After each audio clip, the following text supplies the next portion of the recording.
আল্লাহ রাব্বুল আলামিন বলেন, ফাআম্মাল ইনসান ইযা মাবতালাহু রাব্বুহু ফাআকরামাহু ওয়া নাআমা।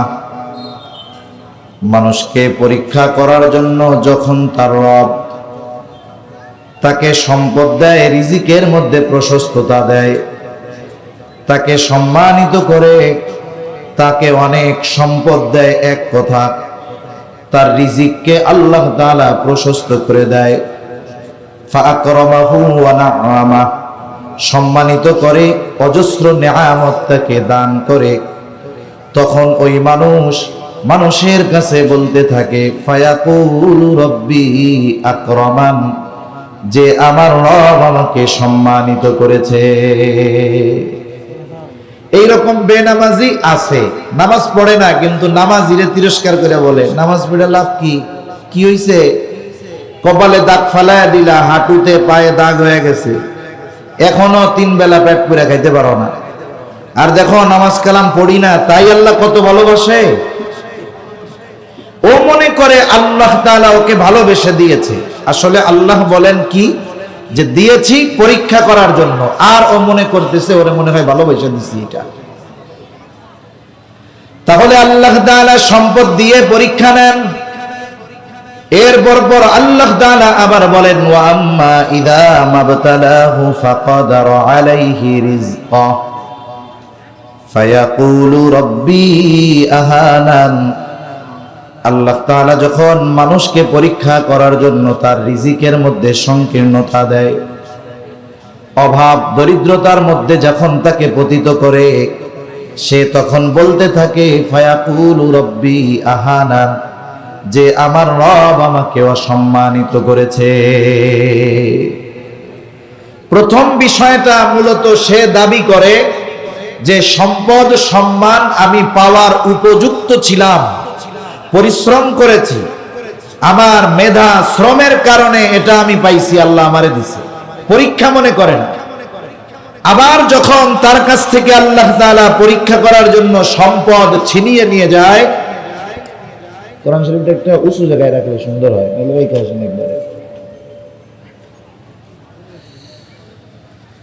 আবার আল্লাহ তাআলা যখন তার কাছ থেকে পরীক্ষা নেওয়ার জন্য সম্পদ ছিনিয়ে নেয়, সে তখন কি মনোভাব থাকে তার? মুফাসসিরিনে কেরাম বলেন, সে কেমন যেন বলে যে আমি সম্পদের সম্মানের উপযুক্ত ছিলাম, কিন্তু আমাকে আমার রব এগুলো থেকে বঞ্চিত করেছে। নাউজুবিল্লাহ। অনেক মানুষ আছে দেখবেন নির্বাচনে দাঁড়াইছে, অল্প কয়েক ভোটের কারণে হইতে পারে নাই, মানুষের কাছে বলে হইয়া গেছিলাম মানে, কিন্তু আল্লাহ হইতে দিল না। এইরকম বলে কি বলে না? বলে। তার মানে সে তার রিজিক সংকীর্ণতার কারণ হিসাবে আল্লাহ তাআলাকে দোষারোপ করে। এখন বলেন তো, আমাকে আপনাকে কেউ যদি বিনা কারণে কোনো বিষয়ে দোষারোপ করে, আমি আপনি যত দুর্বল হই না কেন, তার এই মিথ্যা অপবাদের জবাব আমি আপনি দিব কি দিব না? কেউ যদি আমার আপনার ব্যাপারে এমন কিছুর ব্যাপারে দোষারোপ করে যার সাথে আমার সম্পৃক্ততা নাই, এই রকম বিষয়ে যদি কেউ আমাকে দোষ দেয়, আমি যত দুর্বল হই না কেন, আমি প্রতিবাদ করব যে না, এই বিষয়ের সাথে আমার কোনো সম্পৃক্ততা নাই। যখন তারা বলে আমি সম্পদ সম্মানের উপযুক্ত, কিন্তু আমার রব আমাকে এইগুলা থেকে বঞ্চিত করেছে, অপমানিত করেছে, তাদের এই কথার জবাবে আল্লাহ তাআলা বলেন, কাল্লা, কখনোই নয়। তার মানে তোমরা যেই ভ্রান্ত দাবি করতেছো যে তোমরা সম্পদ সম্মানের উপযুক্ত, কিন্তু আমি তোমাদেরকে এগুলা দেই নাই, বিষয়টা এমন নয়। বরং কোন কারণে রিজিক সংকীর্ণতার মুখোমুখি তোমরা হয়েছো, কোন কাজের কারণে তোমাদের সম্মান হানি হয়েছে, আল্লাহ তাআলা এইবার কারণগুলো বর্ণনা করে। আল্লাহ তাআলা বলেন, তোমরা যেই দোষ দিচ্ছ, এই দোষ অহেতুক, এই দোষ ভ্রান্ত। তোমরা সম্মানের উপযুক্ত, আর আমি সম্মান তোমাদের দেই নাই, সম্পদ তোমাদের দেই নাই, আমি অপমানিত করেছি, এমনটা কখনোই নয়। বরং কেন রিজিক সংকীর্ণতা? আল্লাহ তাআলা বলেন বাল্লা তুকরিমুনাল ইয়াতীম। আল্লাহ রাব্বুল আলামিন, আমি যে আয়াতগুলো আপনাদের খেদমতে তিলাওয়াত করেছি, আয়াতগুলোর মধ্যে আল্লাহ তাআলা মূলত রিজিক সংকীর্ণতার 4টি কারণ আল্লাহ তাআলা বর্ণনা করেন। কয়টা কারণ? জোরে বলেন না কয়টা? তার মানে বোঝা যাচ্ছে এই 4 কারণ যার মধ্যে থাকবে আল্লাহ তাআলা হয়তো তাকে রিজিক সংকীর্ণতায় পতিত করবে। তাহলে এখানে কি কেউ আছেন যে চান যে রিজিক সংকীর্ণ হোক? কথা বুঝেন নাই মনে হয়। আমরা কি কেউ চাই যে এই জাগতিক জগতে, দুনিয়াতে আমরা কেউ রিজিক সংকীর্ণতার মুখোমুখি হই? কেউ চাই? আমরা সবাই আল্লাহ তাআলার কাছে প্রশস্ত রিজিক চাই। এই জন্য আল্লাহ তাআলার কাছে দোয়া করি, আল্লাহুম্মা রযুকনা রিজকান ওয়াসিআ। আল্লাহ, আপনি আমাদেরকে প্রশস্ত রিজিক দান করেন। কিন্তু আল্লাহ তাআলা যেই কর্মগুলোর কথা উল্লেখ করলেন, ওই কাজগুলো, ওই ত্রুটিগুলো যদি কোনো মানুষের মধ্যে পাওয়া যায়, তাহলে এই দুনিয়ায় সে রিজিক সংকীর্ণতার মুখোমুখি হয়ে যায়। আল্লাহ তাআলা রিজিক সংকীর্ণতার কারণ বর্ণনা করতেছেন। তাহলে আল্লাহ তাআলা রিজিক সংকীর্ণতার কারণগুলো বলেন। 1 নাম্বার, আল্লাহ তাআলা তাদের ওই মিথ্যা অপবাদের জবাবে বলেন, কাল্লা, কখনোই নয়। আল্লাহ রাব্বুল আলামিন বলেন, তোমরা যে বলতেছো তোমরা সম্মান সম্পদের উপযুক্ত, আমি আল্লাহ তোমাদেরকে বঞ্চিত করেছি, এমনটা কখনোই নয়। বরং কি 1 নাম্বার আল্লাহ তাআলা বলেন, বাল্লা তুকরিমুনাল ইয়াতীম। 1 নাম্বার কারণ, তোমরা ইয়াতীমকে সম্মান করো না। ইয়াতীমকে সম্মান করার দ্বারা কি উদ্দেশ্য? অর্থাৎ তোমরা ইয়াতীমের হক আদায় করো না, ইয়াতীমের সাথে সদাচরণ করো না। এখন সম্মান তো তাকে করতে হয় যে বয়সে বড় হয়, তাকে সম্মান করতে হয়। কিন্তু বাস্তবতা হলো একটা ইয়াতীম তার ইয়াতীমের পরিচয় বহন করবে বালেগ হওয়া পর্যন্ত। তার মানে যেই নাবালেগের বাবা নাই, মা নাই, কেউ নাই, অথবা বাবা নাই, সে হলো ইয়াতীম। তাহলে ইয়াতীম তো ছোটই হয়, স্বাভাবিক বিষয়। তার মানে ইয়াতীমকে সম্মান করো না, এর দ্বারা উদ্দেশ্য হলো ইয়াতীমের সাথে সদাচরণ করো না, ইয়াতীমের হক তোমরা আদায় করো না। ইয়াতীমের হক আমাদের কাছে কি? 1 নাম্বার, ইয়াতীম প্রথমত 2 ধরনের হয়। কয় ধরনের? একটু জবাব দেন না, কয় ধরনের? 2 ধরনের। 1 ধরনের ইয়াতীম হলো ধনী ইয়াতীম, আর 1 ধরনের ইয়াতীম হলো গরিব ইয়াতীম, নিঃস্ব ইয়াতীম, মিসকিন ইয়াতীম, যার বাবা তার জন্য কোনো সম্পদ রেখে যায় নাই। আর ধনী ইয়াতীম, বাবা মারা গেছে কিন্তু উত্তরাধিকার হিসাবে অঢেল সম্পদের মালিক সে। প্রথম বিষয় হলো ইয়াতীম ধনী হোক আর গরিব হোক, উভয় ইয়াতীমের সাথে সদাচরণ করতে হবে, ভালো ব্যবহার করতে হবে দুইজনের সাথেই। যার বাবা নাই কিন্তু সম্পদ আছে, ইয়াতীম, তার সাথে যদি খারাপ আচরণ করা হয়, ওই ইয়াতীমের অন্তরে ব্যথা আসবে। আহারে, আজকে যদি আমার বাবা বেঁচে থাকতো, তাইলে আমার সাথে কেউ খারাপ আচরণ করতো না, আমাকে কেউ ধমক দিত না, আমাকে কেউ কষ্ট দিত না। আর গরিব ইয়াতীম, তার সাথে যদি কেউ খারাপ আচরণ করে, সে 2টা জিনিস চিন্তা করবে, আহারে যদি আমার বাপ থাকতো আর যদি আমার সম্পদ থাকতো, তাহলে সমাজের মানুষ আমার সাথে কখনো খারাপ আচরণ করতো না।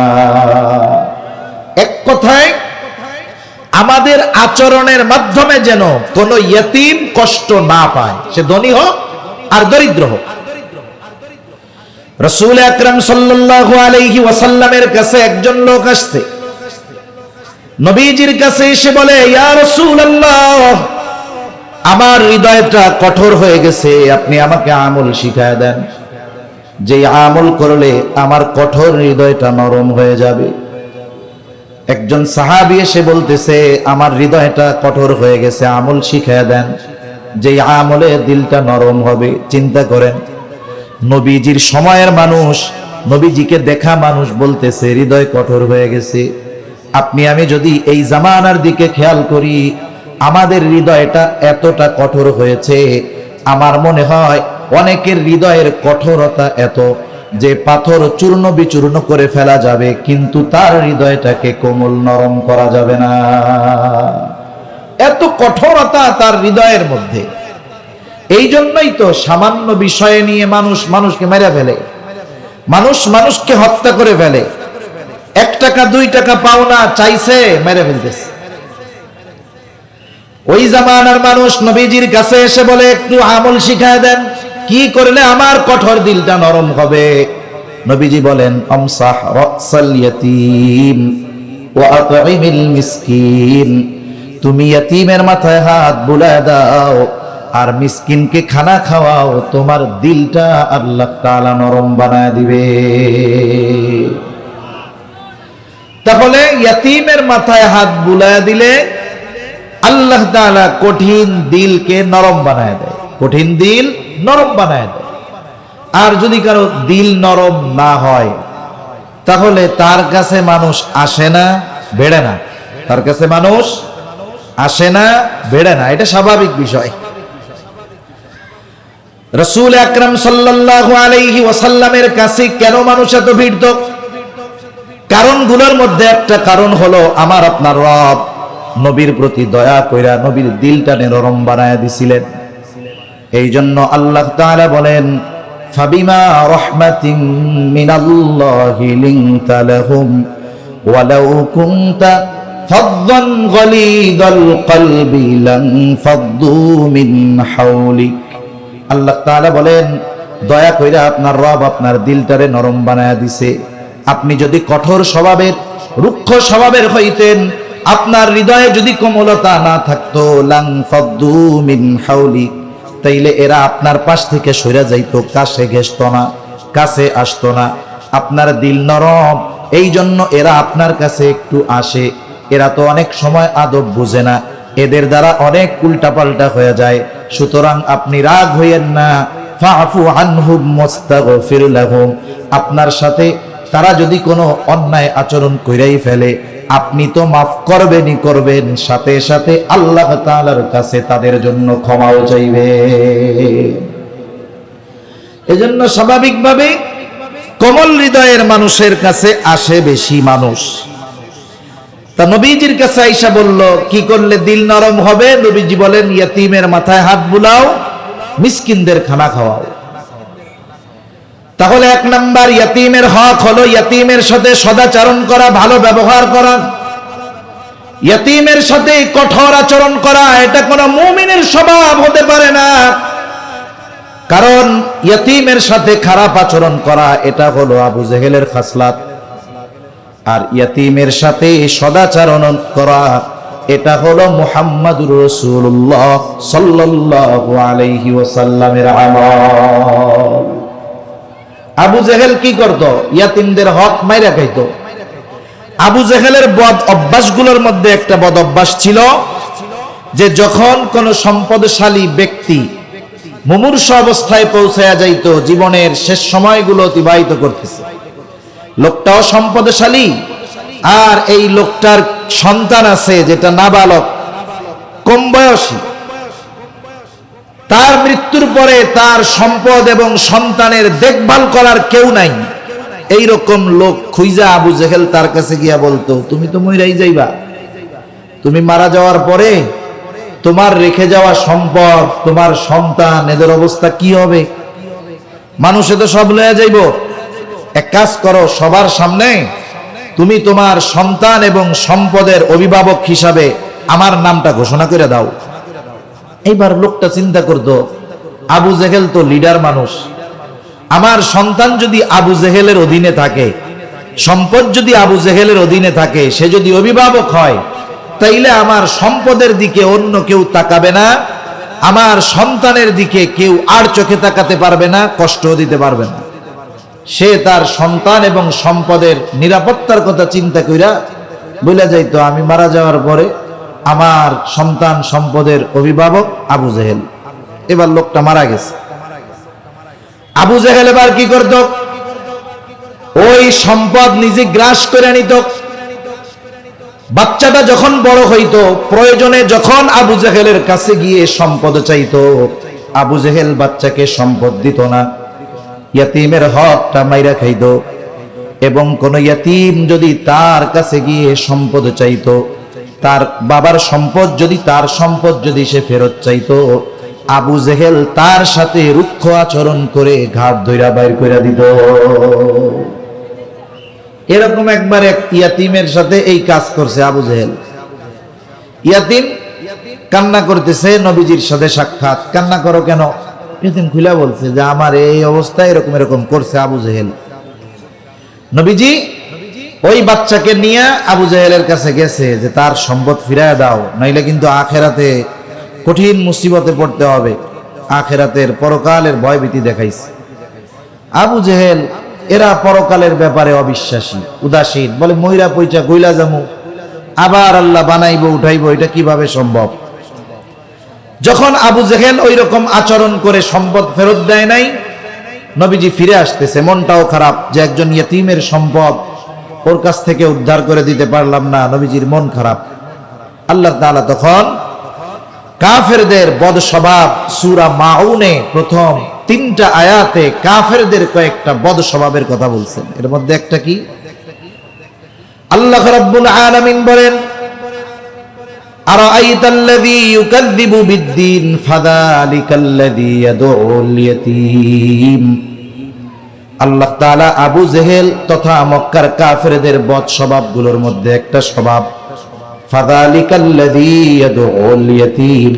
তারা ইয়াতীমদেরকে ঘাড় ধাক্কা দিয়া বের করে দেয়, তারা তাদের সম্পদ বঞ্চিত করে, তাদের সাথে খারাপ আচরণ করে। এটা কাফেরদের অন্যতম একটা বদ স্বভাব। আর ইয়াতীমদের সাথে খারাপ আচরণ করাটাই হলো আবু জেহেল মার্কা স্বভাব। আর ইয়াতীমের সাথে সদাচরণ করা, এটা হলো মুহাম্মাদুর রাসূলুল্লাহর স্বভাব। এজন্য সর্ব অবস্থায় আমরা ইয়াতীমদের সাথে ভালো আচরণ করব ইনশাআল্লাহ। এখন মনে করেন আপনার ঘরে একজন ইয়াতীম আছে, আপনি যদি একজন ইয়াতীমের অভিভাবক হইতে পারেন, লাভ কি? রাসূল আকরাম সাল্লাল্লাহু আলাইহি ওয়াসাল্লাম বলেন, আনা ওয়া কাফিলুল ইয়াতীম কাহাতাইনি ফিল জান্নাহ। নবীজি বলেন, আমি আর ইয়াতীমের অভিভাবক জান্নাতের মধ্যে পাশাপাশি অবস্থান করব। মধ্যমা আর শাহাদাত আঙ্গুল, এই দুইটা আঙ্গুল নবীজি এইরকম মিশিয়ে দেখিয়ে জানায়া দিলেন, এই দুইটা আঙ্গুল যেমন পাশাপাশি অবস্থানরত, আমি আর ইয়াতীমের অভিভাবক ওই রকম ভাবে জান্নাতের মধ্যে পাশাপাশি অবস্থান করব। নবীর সাথে জান্নাতে থাকার ইচ্ছা আমাদের আছে, একটু হাত উঁচা করি তো। নারায়ে তাকবীর, আর জোরে নারায়ে তাকবীর। আপনার নবীর সাথে জান্নাতে থাকতে পারা, এটা সবচেয়ে বড় নেয়ামত। একটা ঘটনা শোনাই আপনাদের, গল্প। শাইখুল ইসলাম আল্লামা শাহ আহমদ শফি রহমাতুল্লাহি আলাইহি, ওনার সফর হবে 2013 সালের দিকে, আর কি শাপলার ঘটনার আগে। তখন হুজুর অনেক জায়গায় সফরে গেছেন, বার্ধক্যকাল বয়স এরকম হওয়ার পরেও কষ্ট করে গেছেন। হুজুরের সফর হবে টেকনাফ, চট্টগ্রাম থেকে টেকনাফে প্রোগ্রাম হবে। গোটা কক্সবাজারের মধ্যে সরগরম যে হযরত আসবে, বিশাল আয়োজন, ওলামায়ে কেরাম আয়োজন করতেছেন। এখন এক শিল্পপতি দেখছে, জিজ্ঞাসা করছে এত বিশাল আয়োজন কি জন্য? বলে শাইখুল ইসলাম এখানে আসবে এই জন্য। লোকটার টাকা পয়সার অভাব নাই। লোকটা বলতেছে যে আমি আপনাদের এই আয়োজন কত খরচ হবে একটু জানতে চাই। বলে কত? বিভিন্ন এলাকা থেকে মেহমানরা আসবে, খাওয়া দাওয়ার ব্যবস্থা, মাইকিং, লাইটিং, প্যান্ডেলিং সব মিলিয়ে 14-15 লক্ষ টাকার একটা বাজেট হবে আর কি, এরকম হইতে পারে। তা লোকটা বলতেছে যে যত খরচ হয় সব আমি দিয়ে দিব, 15 লাখ না, আরো যদি বেশি খরচ হয় আরো বেশি আমি দিব। একটা শর্ত আছে। শর্তটা কি? বলে আমার একটু হুজুরের পাশে বসার ব্যবস্থা করে দিতে হবে, হুজুরের হাতটা একটু ধরার সুযোগ করে দিতে হবে, একসাথে একটু খাওয়ার সুযোগ করে দিতে হবে। তো এটা কোনো ব্যাপার হইল? 15-20 লাখ টাকা দিবেন, এ কোনো ব্যাপার? কোনো ব্যাপার না। দুর্ভাগ্যবশত এই প্রোগ্রামে হযরত যাইতে পারে নাই। এই কারণে কি হয়েছে সেটা বলা উদ্দেশ্য নয়, মূল উদ্দেশ্য হলো এটা বলা একটা লোক 20 লক্ষ টাকা খরচ করতে রাজি, তার শুধু ইচ্ছা শাইখুল ইসলামের হাতটা একটু ধরবে, পাশে একটু বসবে, এক দস্তরখানে একটু খানা খাবে। চিন্তা করছেন? আপনি আমি যদি এই চিন্তা করি যে এই লোকটা এত টাকা ব্যয় করছে শাইখুল ইসলামের পাশে বসার জন্য, অথচ নবী জানায় দেন ইয়াতীমের অভিভাবক হয়ে যাও, তুমি আমার পাশে জান্নাতে অবস্থান করতে পারবা। হযরত আনাস রাদিয়াল্লাহু তাআলা আনহু থেকে বর্ণিত হাদিস, নবীজি এক ব্যক্তির সাথে কথা বলতেছে। আসলে আদব হইল যখন একজন আরেকজনের সাথে কথা বলবে, কথার মধ্যে গিয়ে তাকে প্রশ্ন না করা বা তাকে ডিস্টার্ব না করা, কথা শেষ হবে এরপরে কথা বলবে, এটা হলো নিয়ম। ওই ব্যক্তি রাসূলুল্লাহ সাল্লাল্লাহু আলাইহি ওয়াসাল্লামের কাছে চলে গেছে, গ্রাম্য একজন সাহাবী। স্বাভাবিক গ্রামের মানুষ কিছু কিছু সময় আছে সরলতার কারণে এমন কাজ করে বসে, শহরের মানুষ এটাকে মূর্খতা মনে করে। আসলে সে একজন সরল সহজ মানুষ। সে নবীজির কাছে গিয়া নবীজিকে প্রশ্ন করতেছে, ইয়া রাসূলুল্লাহি মাতাস সাআহ, হে আল্লাহর রাসূল কিয়ামত কখন হবে? নবীজি আরেক ব্যক্তির সাথে কথা বলতেছে। নবীজি ওই ব্যক্তির সাথে কথা শেষ করে জিজ্ঞাসা করলেন, কোথায় ওই ব্যক্তি যে আমাকে জিজ্ঞাসা করেছে যে হে আল্লাহর রাসূল কিয়ামত কখন হবে? কিছু কথা শব্দ এক, বাক্য এক, কিন্তু উপস্থাপনার কারণে অর্থের ব্যবধান অনেক পার্থক্য হয়ে যায়, ঠিক কিনা বলে? যেমন মনে করেন আমাকে একজন বলতেছে এই পানিটা দিয়া, অথবা ধরেন এটা চা, ভাই আমারে বলতেছে হুজুর চা খান, আমি বললাম না খাবো না। তার মানে কি বুঝলেন? এখন চা খাবো না। আর যদি কথাটা আমি এরকম বলি, বলে হুজুর চা খাবেন, আমি বললাম খাবো না, এর দ্বারা কি বুঝবেন বলেন তো? জব্বর খাওয়া খামো, যা আছে সব খামো, বুঝেন নাই? বাক্য এক, কিন্তু উপস্থাপনার ভঙ্গি পরিবর্তনের কারণে অর্থ অন্যরকম হয়ে গেছে। একটা হলো স্বাভাবিক খাবো না, আর একটা হলো খাবো না মানে অবশ্যই খাবো। কথা বুঝেন নাই মনে হয়? তা ওই ব্যক্তি যদি স্বাভাবিক প্রশ্ন হইতো যে কিয়ামত কখন হবে, তাহলে নবীজির জবাব হয়তো আরেক রকম হইতো। কিন্তু এই ব্যক্তির প্রশ্নেও এমন ভাব যে সে সব কিছু নিয়ে রেডি, কিন্তু কিয়ামত আসতেছে না। বুঝেন নাই মনে হয় কথাটা? সে সব কিছু নিয়ে প্রস্তুত, কিয়ামতের জন্য অপেক্ষা করতেছে, কিন্তু কিয়ামত আসতেছে না। প্রশ্নের ভাবটা এরকম। আরেকটা উদাহরণ দেই তাহলে বুঝতে সহজ হবে। মনে করেন আপনি ঢাকা যাবেন, ঢাকা গেলে নয়েজ হয় কেন? আপনি ঢাকা যাবেন, বাসের টিকিট কাটেন না? বাসের টিকিট নোয়াখালী গেছেন বা মাইজদি গেছেন, সোনাপুর গেছেন, এখন আপনি স্বাভাবিকভাবে আগের থেকে টিকিট কাটেন নাই। ওইখানে গিয়ে আপনি লাল সবুজ কাউন্টারে গিয়ে জিজ্ঞাসা করলেন, ভাই বাস কয়টায় আসবে? লাল সবুজ কাউন্টারের থেকে জবাব দিল বাস আসবে 10টায়।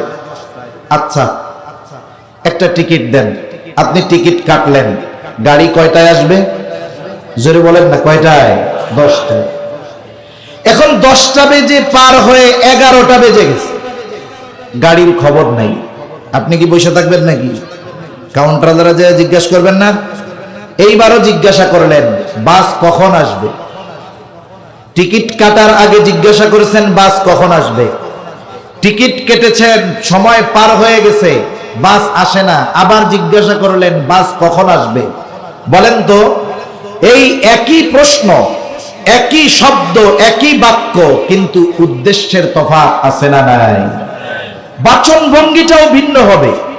তখনের প্রশ্ন হলো আপনি তার কাছ থেকে খবর জানতে চাইছেন যে কখন আসবে, আর এখনের প্রশ্নের মধ্যে এই কথাগুলো আছে। ধর্মিয়া টিকিট কেটে বসে রয়েছি, 10টা বাজে গেছে, এখনো গাড়ি আসে না কেন? এটাই তো মূল কথা নাকি? এটাই মূল। তা ওই ব্যক্তির বলার ভাব এইরকম যে আমি কিয়ামতের জন্য প্রস্তুত, কিয়ামত কখন আসবে তার বলার ভাবটা এরকম। নবীজি এই জন্য পাল্টা তাকে প্রশ্ন করলেন, মা আদাত্তা লাহা, তুমি কিয়ামতের জন্য কি পাথেয় সংগ্রহ করছো? লোকটা এবার জবাবে বলে, আমি আল্লাহ এবং তার রাসূলকে ভালোবাসি। নবীজি বলেন, আল মারউ মা'a মান আহাব্বা, যে যাকে ভালোবাসে তার সাথে অবস্থান করবে। এই কথা বলার পর লোকটা বাড়ির দিকে হাঁটা শুরু করলো। একটু দেখেন, প্রশ্ন ছিল কি কিয়ামত কখন হবে? সর্বশেষ জবাবে গিয়ে ঠেকছে কি, যে যাকে মহব্বত করে তার সাথে অবস্থান করবে। লোকটা চলে গেছে। হযরত আনাস রাদিয়াল্লাহু তাআলা আনহু বলেন, নবীজির মুখে এই কথা শ্রবণ করবার পর যে যাকে মহব্বত করে তার সাথে অবস্থান করবে, এই কথা শুনে, ইসলাম গ্রহণের পরে এই কথা শুনে আমরা যতটা খুশি হয়েছি, ইসলাম গ্রহণের পরে আর কোনো কথার দ্বারা এত খুশি হই না। সাহাবায়ে কেরাম নবীর সাথে জান্নাতে থাকতে পারার সুসংবাদকে মনে করেছেন ইসলাম গ্রহণের পরে সবচেয়ে বড় সুসংবাদ। ওই সুসংবাদ আমাদের জন্য আছে। নবীজিও বলে গেছেন যে ইয়াতীমের অভিভাবক হয়ে যাও, তাহলে ইয়াতীমের আমার সাথে জান্নাতে অবস্থান করতে পারবো। সুবহানাল্লাহ বলেন। এজন্য ইয়াতীমের অভিভাবকত্ব গ্রহণ করা দরকার। একটা মানুষ, সে হয়তো একজন ইয়াতীমের পরিপূর্ণ দায়িত্ব নিতে পারবে না, এত সম্পদ তার নাই। আপনি মাদ্রাসায় আইসা মুহতামিম সাহেবকে বলেন, হুজুর আমি একটা ছেলের দায়িত্ব নিতে চাই।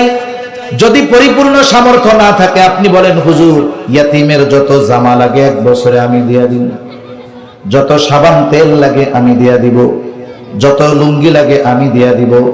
একটা অংশেরও যদি অভিভাবক হওয়া যায়, আশা করা যায় নবীজির সাথে জান্নাতে থাকার সুযোগ আমাদের হয়ে যাবে। এই কাজটা করা কঠিন না। কয় টাকার আর তেল পানি লাগে, কয় টাকার আর সাবান লাগে, এতটুকু দায়িত্ব নেন, কাজ হয়ে যাবে। আর যার ঘরে ইয়াতীম আছে তাদের জন্য নবীজি বলেন, ওই ঘর কতই না উত্তম ঘর, যেই ঘরে একজন ইয়াতীম আছে আর তার সাথে সদাচরণ করা হয়। নবীজি বলেন, ওই ঘর কতই না নিকৃষ্ট ঘর, যেই ঘরে একজন ইয়াতীম আছে আর তার সাথে অসৎ আচরণ করা হয়।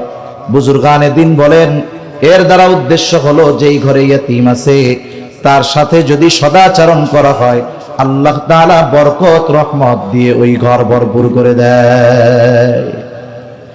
আবার যেই ঘরে ইয়াতীম আছে তার সাথে যদি অসদাচরণ করা হয়, আল্লাহ তাআলা ওই ঘর থেকে রহমত এবং বরকত উঠায় নিয়ে যায়। এজন্য যাদের ঘরে ইয়াতীম আছে সদাচরণ করা চাই। এতে লাভ হবে যেই ঘরওয়ালা ইয়াতীমকে লালন পালন করতেছে তার। আবার অনেক সময় তো বিপরীত এমনটাও হয়, ইয়াতীমের সাথে সদাচরণ তো বহুদূর, অনেক মানুষ আছে ইয়াতীমকে তার হক বঞ্চিত করে, ইয়াতীমের সম্পদ অন্যায়ভাবে দখল দিয়ে দেয়। আছে না এরকম? অনেকে আছে। বড় ভাই মারা গেছে, দুই ভাই, বাবা অনেক সম্পদ রাইখা গেছিল, বড় ভাইয়ের ছেলেটা নাবালক। এখন চিন্তা করে যে শহরে যেই জমিটা আছে এটা তো মাত্র 3 শতক, তাইলে আমাদের দুই ভাইয়ের 2 ভাগ হয়ে যাইতো, 1.5 শতক 1.5 শতক পাইতাম। এটা না হইতো বাড়ি, না হইতো ঘর, কিছুই হয় না। এখন কি করা যায়?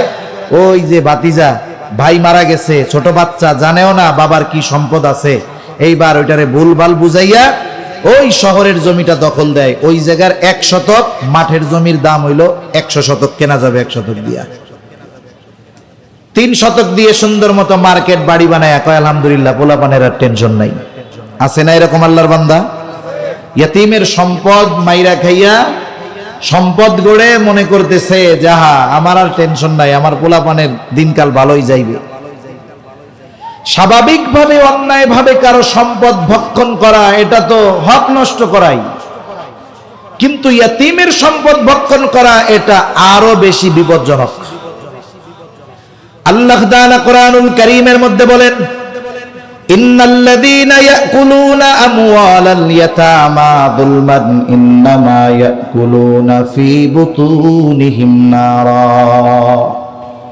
আল্লাহ তাআলা বলেন, নিশ্চয়ই যারা অন্যায়ভাবে ইয়াতীমের সম্পদ ভক্ষণ করে, ইন্নামা ইয়াকুলুনা ফী বুতুনিহিম নারা, তারা কেমন যেন আগুন দিয়ে তাদের পেট ভরপুর করে।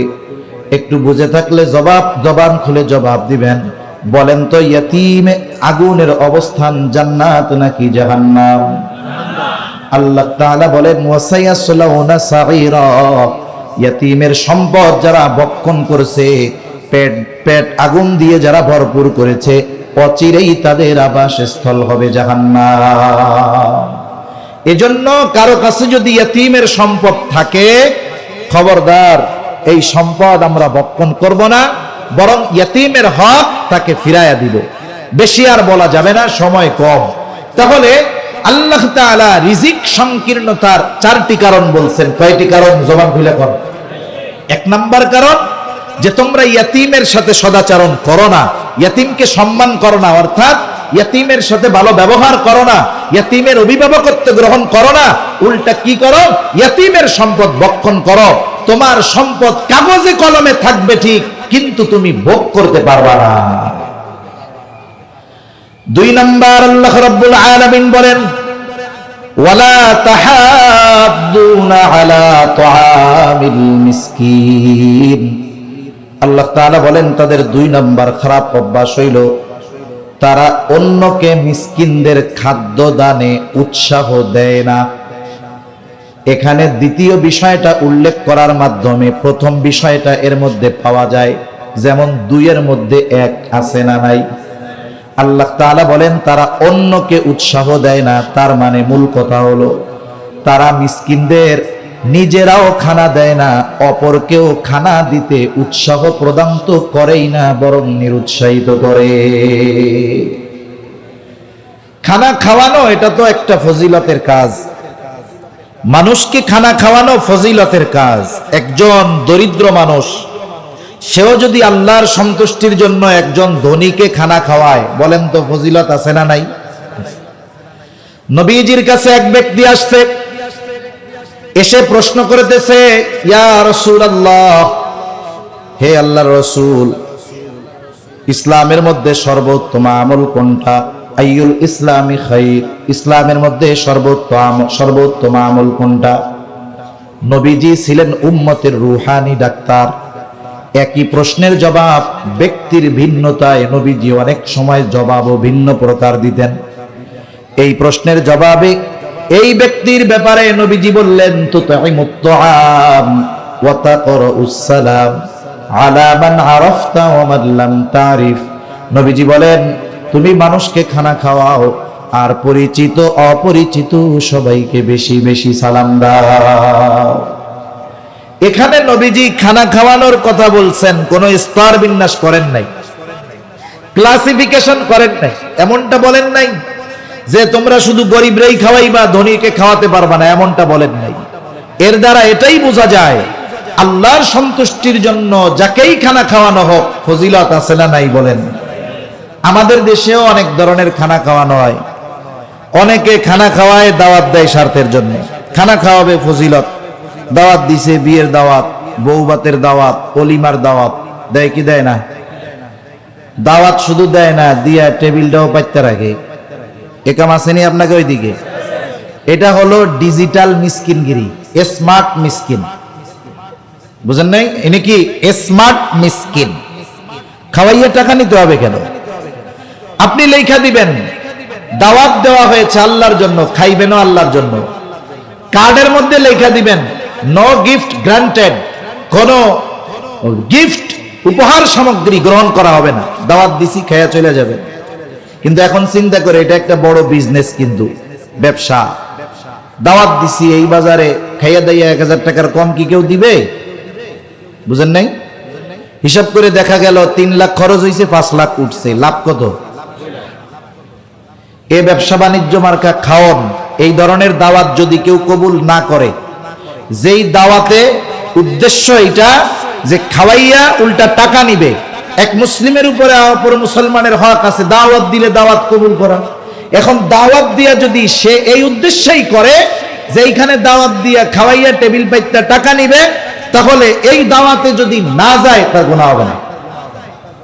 কারণ আসলে কি এটা কি দাওয়াতি না ডাকাতি? জোরে বলেন তো। ডিজিটাল ডাকাতি কত ধরনের আছে এগুলো বলতে গেলে অন্যদিকে চলে যাইতে হবে। আপনি যাকেই খাওয়ান, দরিদ্র হোক, গরিব হোক, অসহায় হোক, ধনী হোক, খাওয়াবো কার জন্য? অনেকে প্রতিবেশীরে খাওয়ায়, গরিব মানুষ খাওয়াইয়া আবার আশা করে যে ওর দ্বারা আমি যেন এই উপকারগুলো পাই। অনেকে আবার চিন্তা করে যে খাওয়াইলাম, এই তোরে কালকে খাওয়াইলাম, এই কাজটা করতে বললাম, তুই করলি, আছে না নাই? তার মানে আপনি খাওয়াইছেন স্বার্থের জন্য। কোন খাওয়ানো যদি স্বার্থের জন্য খাওয়ানো হয়, কোনো প্রতিদান নাই। খাওয়াইতে হবে কার জন্য? আল্লাহ তাআলা সেই জন্য বলেন খাওয়ানো দরকার আল্লাহর জন্য। ইন্নামা নুতঈমুকুম লিওয়াজহিল্লাহ লা নুরিদু মিনকুম জাযাআন ওয়ালা শুকুরা। ছেলের অলিমায় দাওয়াত দিয়েছেন, নিয়ে আসছে, টাকা দিতে চায়। আপনি বলেন নুতঈমুকুম লিওয়াজহিল্লাহ, খাওয়াইছি কার জন্য? যেহেতু আল্লাহর জন্য খাওয়াইলাম, লা নুরিদু মিনকুম জাযাআন ওয়ালা শুকুরা, খাওয়ানোর প্রতিদান বিনিময় তো চাই না। ওয়ালা শুকুরা, খেয়ে আমাকে ধন্যবাদ দেওয়া লাগবে না, আমার কৃতজ্ঞতাও প্রকাশ করা লাগবে না, কারণ আমি খাওয়াইছি একমাত্র আল্লাহ তাআলার জন্য। যদি আল্লাহর জন্য খানা খাওয়ানো হয়, যাকেই খাওয়ানো হোক, ফজিলত আছে। তাহলে দেখেন সাধারণভাবে খানা খাওয়ানো ফজিলতের কাজ। যার খাবারের প্রয়োজন নাই তাকেও যদি আল্লাহর জন্য খাওয়ানো হয়, ফজিলত। বলেন তো, যার খাবার প্রয়োজন তাকে যদি খাওয়ানো হয়, সওয়াব বেশি না কম? মিসকিনের খাবার প্রয়োজন, সে তো নিঃস্ব, খাবার নাই, দুস্থ মানুষ, খাবার নাই, তাহলে তাকে খাওয়াইলে ফজিলত 2 গুণ। 1 নাম্বার ক্ষুধার্তকে খানা খাওয়ানোর সওয়াব, 2 নাম্বার অপর মুসলমান ভাইয়ের প্রয়োজন মিটানোর সওয়াব। রাসূলুল্লাহ সাল্লাল্লাহু আলাইহি ওয়াসাল্লাম বলেন, এক মুসলমান যদি অপর মুসলমানের কোনো প্রয়োজন মিটায়া দেয় এই দুনিয়াতে, তাইলে আল্লাহ তাআলা দুনিয়া আখিরাতে তার প্রয়োজন মিটায়া দিবে। সুবহানাল্লাহ। তাহলে মিসকিনকে খানা খাওয়ানো বড় ফজিলতের কাজ। আমার আপনার কাছে আসছে, আমার আপনার কাছে খাবার খাওয়ানোর কিছু নাই, টাকা নাই। আপনি আপনার বন্ধুকে বলেন যে একটা রুটি আর কলা কিনা দাও 10 টাকা 20 টাকা দিয়া। এই যে আপনি তাকে উৎসাহ প্রদান করলেন, এইবার সে 10 টাকা দিয়ে একটা রুটি, 5 টাকা দিয়ে একটা কলা কিনে দিল। সে টাকা ব্যয় করে যেই সওয়াব পাইল, আপনি শুধু তাকে উৎসাহ দিয়ে সমপরিমাণ সওয়াবের মালিক হয়ে গেলেন। তাহলে একটা হলো নিজে খাওয়ানো, সাথে সাথে আরেকজনকে উৎসাহ দেওয়া। আরেকটা হলো নিজে খাওয়ানোর মতো অবস্থা নাই, আরেকজনকে উৎসাহ দেওয়া যে তুমি খাওয়ায়া দাও। এর বিপরীতে যেই মানুষগুলো আছে, ওরা নিজেরাও খাওয়ায় না, আরেকজন খাওয়াইতে গেলেও তাকে নিরুৎসাহিত করে। এমন লোক আছে না? অনেক সময় গ্রাম অঞ্চলে, শহরেও হয়। যেমন মাদ্রাসা থেকে গেছে, অথবা একজন দরিদ্র মানুষ আসছে, খাবার চাইতেছে, পাশের জন দিতে গেছে, আমি তো দেই নাই, উনি দিতে গেছে, আমি কি কে ধরবো? ওরে না দিয়ে আমার একটা বিড়ি খাওয়াও, কামে লাগবো। আছে না এরকম আল্লাহর বান্দা? আরে ধর, ওরে দিস না বেটা, আমারে দে, আমি খাই। এই মার্কা কাম হইল বেঈমান মার্কা কাজ। আর এই অভ্যাস যাদের মধ্যে আছে, আল্লাহ তাআলা এদেরকে রিজিক সংকীর্ণতায় ফেলাবেন। আবার দেখেন, এই খানা খাওয়ানো কিছু কিছু সময় ঈমান সম্পৃক্ত বিষয়। রাসূলুল্লাহ সাল্লাল্লাহু আলাইহি ওয়াসাল্লাম বলেন, লাইসাল মুমিন আল্লাযী ইয়াশবাউ, ওই ব্যক্তি মুমিন নয় যে নিজে পেট পুরে খায় আর তার প্রতিবেশী অভুক্ত থাকে। তার মানে আমি আপনি ভালো খাই, কিন্তু আমার প্রতিবেশী অভুক্ত, অভাবী, দরিদ্র। আমি ভালো মন্দ খাইতেছি, জানি তার ঘরে খাবার নাই। নবীজি বলেন, পেট পুরে খায় কিন্তু প্রতিবেশীর খবর নেয় না, অভুক্ত থাকে। নবীজি বলেন, ওই ব্যক্তি পরিপূর্ণ মুমিন হতে পারে না। এজন্য প্রতিবেশীর দিকে খেয়াল রাখার দরকার। প্রতিবেশী যদি অভুক্ত থাকে, এই দিকে খেয়াল রাখা দরকার। এজন্য নবীজি বলেন যে তোমরা তরকারির ঝোল একটু বাড়ায়া দাও। কেন? নবী বলেন, যাতে করে তোমরা তোমাদের আশপাশের লোক, প্রতিবেশীর একটু খোঁজ খবর নিতে পারো। তাহলে যে কথার থেকে গেলাম, রিজিক সংকীর্ণতার দ্বিতীয় কারণ মিসকিন অসহায়দেরকে খানা না খাওয়ানো এবং অপরকে খানা খাওয়াতে উৎসাহ প্রদান না করা। 3 নাম্বার কারণ, আল্লাহ তাআলা বলেন, ওয়াতাকুলুনাত তুরাফা আকলান লাম্মা, আল্লাহ তাআলা বলেন, তোমরা ওয়ারিসি সম্পদ সম্পূর্ণ একা একা ভক্ষণ করে ফেলো। আমাদের সমাজে অনেক ভাই আছে বোনদেরটা খেয়ে ফেলছে। এরকম ভাই তো আলহামদুলিল্লাহ আপনাদের এদিকে নাই মনে হয়, আছে? কত সম্পর্ক, বাপ মারা গেছে অনেক আগে, দুইটা বোন বিবাহ দিয়ে দিয়েছে, বাবা মারা গেছে, বাবা মারা যাওয়ার পরে সন্তান ছেলে বড়, তার দায়িত্ব কি? সে বাবার দাফন কাফন সমস্ত কিছুর ব্যবস্থা করবে, এরপরে বাবার যদি ঋণ থাকে ঋণ পরিশোধ করবে, এরপরে যদি বাবার কোনো ওসিয়ত থাকে সম্পদের ব্যাপারে, যেই ওসিয়তের পরিমাণ হলো তার সমুদয় সম্পদের সর্বোচ্চ 3/1 ওসিয়তটা যেই সম্পদ রেখে গেছে সেই সম্পদের 3/1 সমপরিমাণ, বেশি হইলে দরকার নেই। যদি ওই পরিমাণ হয় 3/1 পরিমাণ, তাহলে এই ওসিয়ত পূরণ করতে হবে। এরপরে বাকি সম্পদ পিতার ওয়ারিশ যারা আছে তার কাছে যারা সম্পদ পাবে, এই মানুষগুলোর মধ্যে যথাযথ হক খেয়াল রেখে সম্পদ বন্টন করে দিতে হবে। এটাই তো নিয়ম নাকি? অনেক সময় আমরা অনেক ভাই আছি এই সম্পদ বন্টনের ক্ষেত্রে গড়িমসি করি, ইচ্ছা করে দেরি করে না, কারণ চিন্তা করে ভাগ করলেই তো কমে গেল গা, ঠিক না? বছরে 2 বার বোন ভাগনা ভাগ্নি বেড়াতে আসে, কত আদর যত্ন মোহাব্বত ভালোবাসা, আসে 2-4-10 দিন থাকে, আবার ব্যাগ ভরে আম দিয়া দেয়, কাঁঠাল দিয়া দেয়, বলে আগামী বছর আবার আইসো।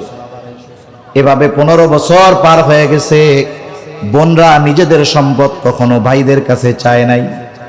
মানুষের জীবন সব সময় একরকম যায় না।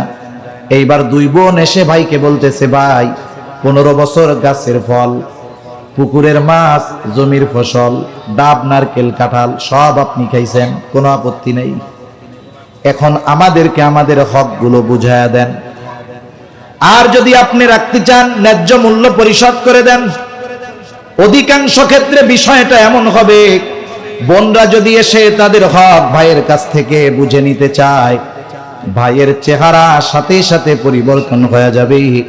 সম্পদ যদিও দিয়ে দিবে, সাথে সাথে অধিকাংশ ক্ষেত্রে সম্পর্কটাও ছিন্ন করে ফেলবে।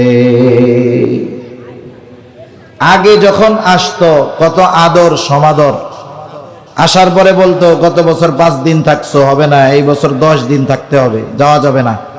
কিন্তু সম্পদ ভাগ করে নিয়ে যাওয়ার পরে ঘরে ঢোকার আগেই জিজ্ঞেস করে যাবা কোন সময়, বুঝেন নাই?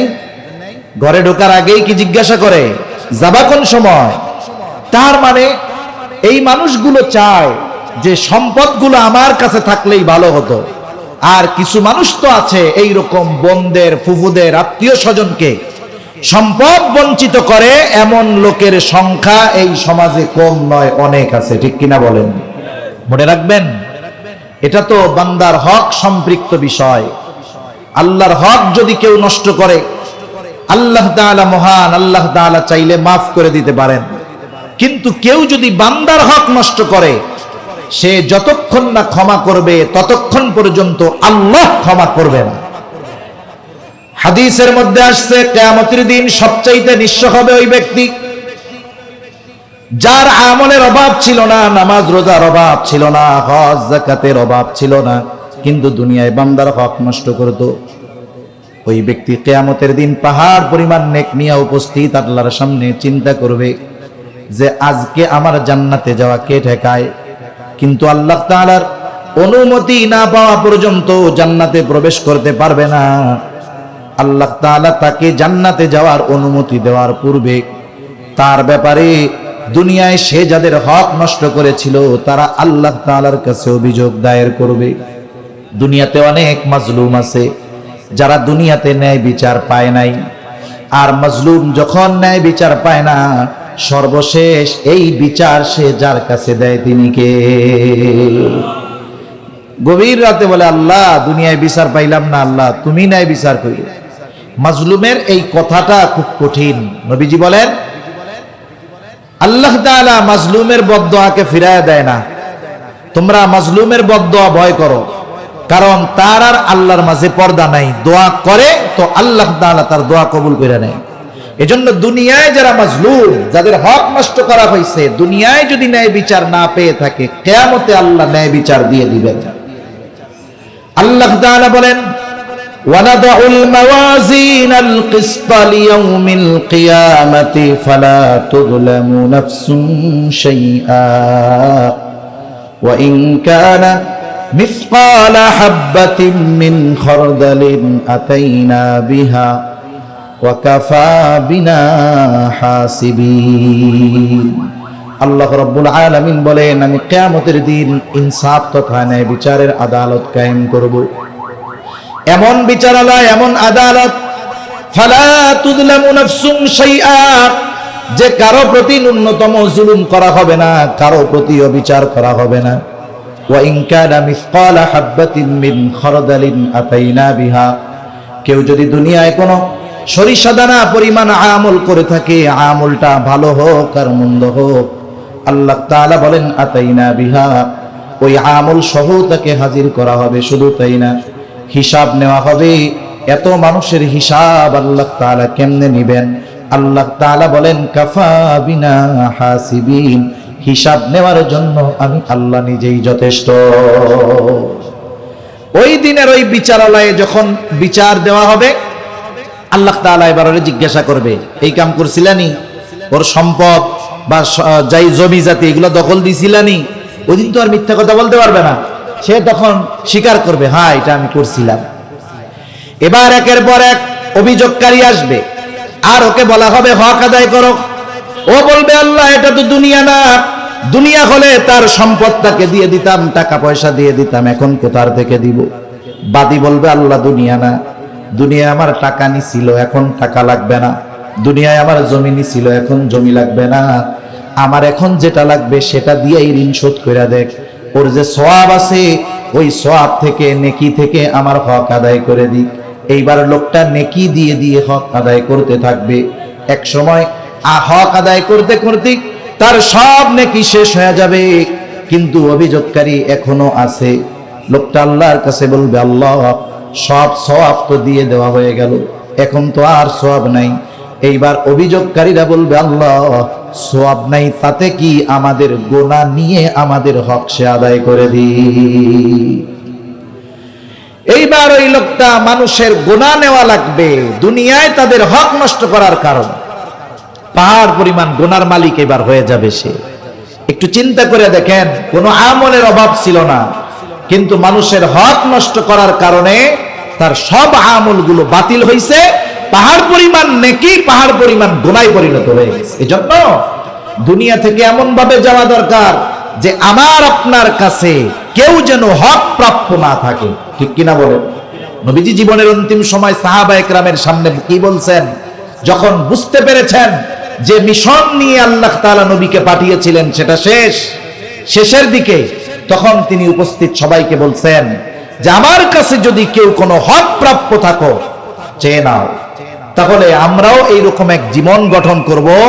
আমি যখন দুনিয়া থেকে যাব, আমার ভাই, আমার বোন, আমার আত্মীয় স্বজন অথবা কেউ যেন আমার কাছে কোনো হক প্রাপ্য না থাকে, তাহলে এই হক আদায় করতে হবে আখিরাতে, তবে সেটা নেকি দিয়ে অথবা গুনাহ নিয়ে। 4 নম্বর কারণ আল্লাহ তাআলা বলেন ওয়াতুহিব্বুনাল মালা হুব্বান জাম্মা, পরিপূর্ণ মালের মহব্বত।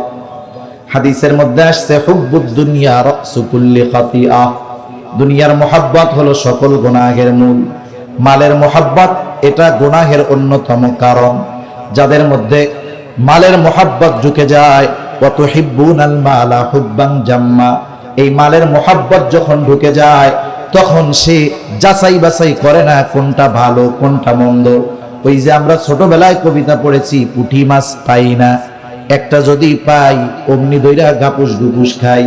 যখন কারো মালের মহব্বত হয়ে যায়, সে যাচাই বাছাই করে না কোনটা হালাল আর কোনটা হারাম, ওই রকম যা পায় সেটাকেই গাপুস গুপুস করে খায়। আবার আরেকটা জিনিস দেখবেন, এ দুনিয়াতে যত পাপ হয় সব পাপের পেছনে দুনিয়ার মহব্বত, মালের মহব্বত সম্পৃক্ত থাকে। সমস্ত গুনার পেছনে দুনিয়ার মহব্বত আর মালের মহব্বতের জয়েন্ট থাকে। রাজনৈতিক হত্যাকাণ্ড, সুদ, ঘুষ, মিথ্যাচার, ওজনে কম দেওয়া সহ যত পাপ একটু খুঁজবেন পেছনে কি মালের জন্য অথবা দুনিয়ার জন্য, ঠিক কিনা কম?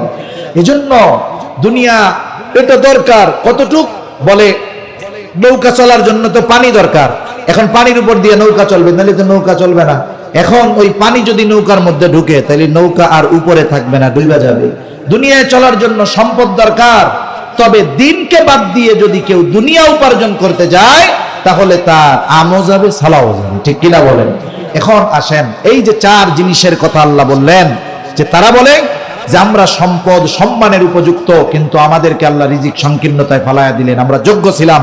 আল্লাহ বলে না, তোমরা ইয়াতিমদের সাথে ভালো আচরণ করো না, তোমরা মিসকিনদেরকে খানা খাওয়াও না, তোমরা ওয়ারিসি সম্পদ সব নিজেরা ভক্ষণ করো, সাথে সাথে মালের মোহাব্বত তোমাদের বেশি, এই জন্য তোমাদেরকে আমি আল্লাহ দুনিয়ায় রিজিক সংকীর্ণতায় ফালায়া দিছি। এখন বলেন, এই ত্রুটিগুলো যদি আমাদের মধ্যে থাকে আমরা কি রাখবো না বাদ দিয়া দিব? কারা কারা বাদ দিব? হাত উঁচা করেন।